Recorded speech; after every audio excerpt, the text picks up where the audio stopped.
Chiefs are reportedly preparing to make another move for Mamelodi Sundowns left back, Terence Mcho, after failing to secure his signature during the January transfer window.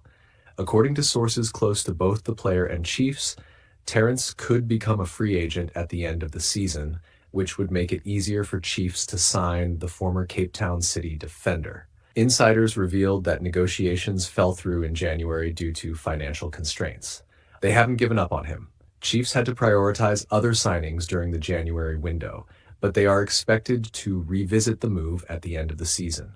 They still see a need for a left back like Terence, so they are waiting for the right time to make another approach, a source told Soccer Laduma. Another insider added that Terence's contract with Sundowns is set to expire on June 30th, and while the club has a one-year extension option, no progress has been made in discussions. This could allow Chiefs to sign him as a free agent, bypassing the need to negotiate a transfer fee with the Pretoria Giants. The transfer fee, reportedly under R10 million, was a major hurdle in January. If Mcho becomes a free agent, Chiefs won't have to worry about paying a fee, making the deal much easier, another source explained. So far this season, the 28-year-old has made only a handful of appearances for Sundowns in the Betway-Premiership. In other news, Bafana coach Hugo Broos seems to have changed his stance on the quality of football in the PSL, acknowledging an improvement and a noticeable decline in the number of unfit players he once criticized. When Broos took charge of Bafana in 2021, he didn't hold back in expressing his concerns about the state of South Africa's top league. He was vocal about what he saw as subpar standards and poor player fitness, even remarking on the number of overweight players. However, after leading Bafana to a historic third-place finish in the 2023 AFCON, their first medal in 24 years, Broos now sees a significant improvement.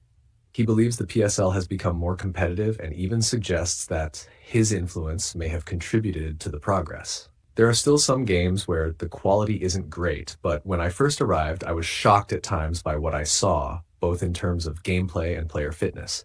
Back then, there were quite a few out-of-shape players. Now you see fewer of them, Broos said. How can you compete at a high level if you're not in top physical condition? Footballers need to be athletes. If you don't take care of yourself, train properly, and stay disciplined, you won't last long in the game. Broos also believes that the improving PSL standards have expanded his selection pool for the national team.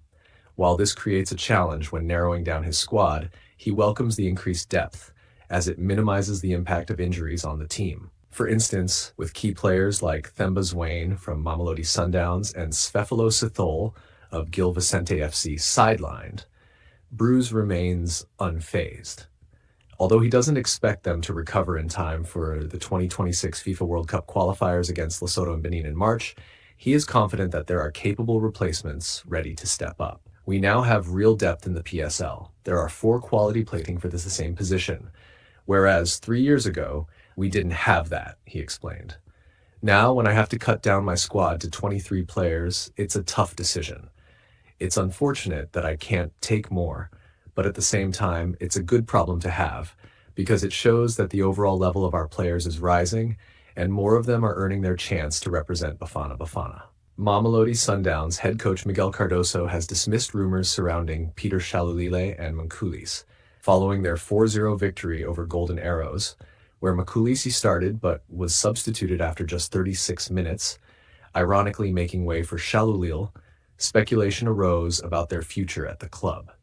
Reports suggested that Mcho was eyeing a move to North Africa, while Shalulile was rumored to be offered to multiple clubs as Sundowns shifted their long-term plans without the Namibian captain. Cardoso addressed the speculation, emphasizing that in football, things change constantly, and while rumors can spread quickly, it was important to clarify the situation. Speaking on Mcho's substitution, he stated, "I spoke with the team during the week to clear the air. There are no issues with Mcho or any potential transfer involving him." He reiterated that Mcho remains a valued player within the squad and that there is no ongoing transfer discussion regarding Shalulile either. There's nothing. No talks. The club makes decisions in the best interest of both the players and the team. Sometimes movements in the market happen not only because of the club's plans, but also due to players' requests.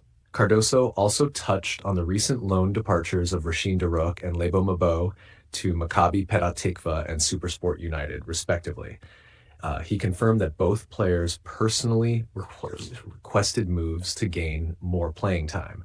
Rashin came to us and said he needed to play, so we allowed the move. The same goes for Lebo. He wanted to prove himself and return stronger. Ultimately, Cardoso stressed that all transfer decisions are made with the club's and players' best interests in mind, ensuring a balance between squad harmony and individual career progression.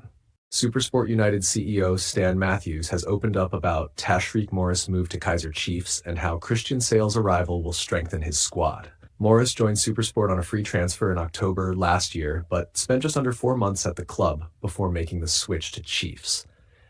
During his brief stint, the 31-year-old forward scored 2 goals in 10 PSL appearances.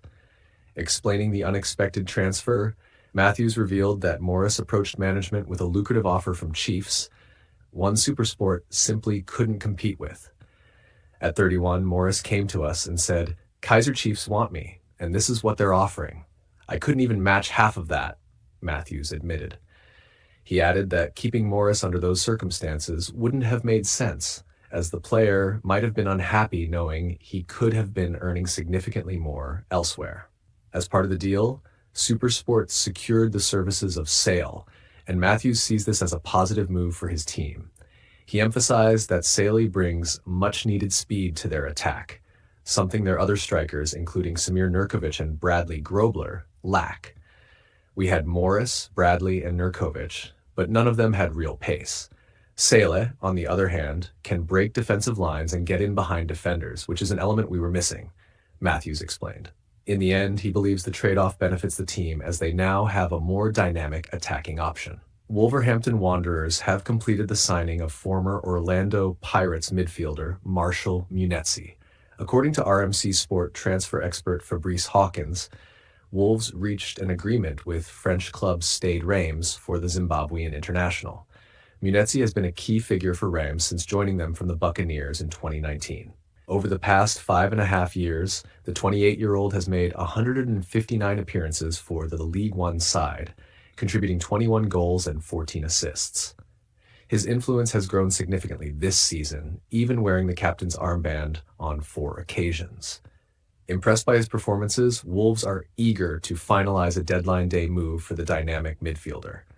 While Transfermarkt currently values him at €10 million, 193 million rands, reports suggest that the Premier League club and Reims have agreed on a €20 million deal to bring him to the West Midlands.